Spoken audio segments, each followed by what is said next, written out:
આજે Alfredo pasta બનાવવાના છે તો આ તમે જોઈ શકો છો કે અમે પાસ્તાને બાફી રાખ્યા છે. તમે જોઈ શકો છો આ મેંદો લીધો છે વ્હાઈટ સોસ બનાવવા માટે, આ દૂધ લીધેલું છે, પછી આ લસણ સમારેલું છે, પછી આ કેપ્સિકમ છે લાંબી લાંબી ચીર, પછી આ મકાઈના દાણા છે બાફેલી, પછી આ કાંદા છે, આ ચીઝ છે, આ બટર છે, આ ઓરેગાનો છે તમે જોઈ શકો છો લખેલું જ, અને આ ચીલી ફ્લેક્સ છે તમે જોઈ શકો છો.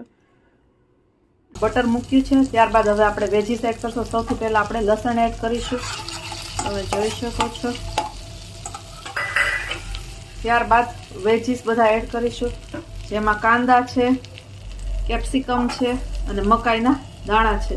એ બધા આપણે વેજીસ એડ કરી દઈશું, તમે જોઈ શકો છો. અને બટરમાં સોટે કરીશું. જોઈ શકો છો બધા વેજીસ છે એ અત્યારના આપણે સોટે કરીએ છીએ. એકદમ ધીમો તાપ રાખ્યો છે બટરમાં.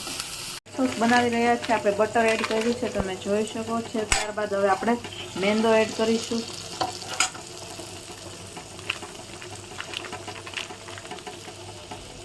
મેંદો એડ કરવાનું તમે જોઈ શકો છો. અને આ રીતના બટરમાં થોડોક એવો આ રીતના શેકવાનું તમે જોઈ શકો છો.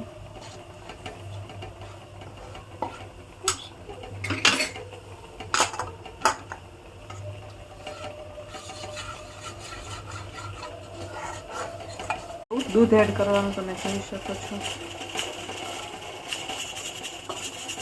આ રીતના મેંદામાં ગઠ્ઠા ન આવી જવું જોઈએ. ત્યારબાદ મીઠું એડ કર્યું છે ને આવી રીતના મેંદાને જે ગઠ્ઠા છે એને ઓગાળી દેવાના છે દૂધમાં, તો ગ્રેવી કરી નાખવાની. ફ્રેન્ડ્સ ઓરેગનો એડ કરવાનું અને સ્વાદ અનુસાર ચીલી ફ્લેક્સ એડ કરવાનું તમે જોઈ શકો છો. ત્યારબાદ મિક્સ કરી દેવાનું.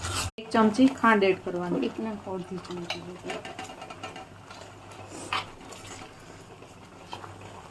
વેજીસ એડ કરી દીધા છે તમે જોઈ શકો. ઘાટી છે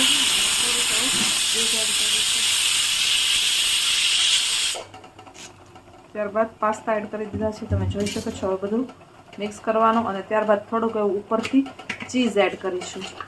ફ્રેન્ડ્સ ચીઝ આવી રીતના એડ કરવાનું તમે જોઈ શકો છો.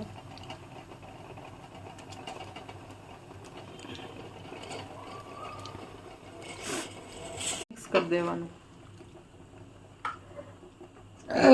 છે તમે જોઈ શકો છો. ફ્રેન્ડ્સ આલ્ફ્રેડો પાસ્તા છે વ્હાઈટ સોસ વાળા, તમે જોઈ શકો છો. આજનો છે આપણા વ્હાઈટ સોસ પાસ્તા રેડી છે, તમે જોઈ શકો છો.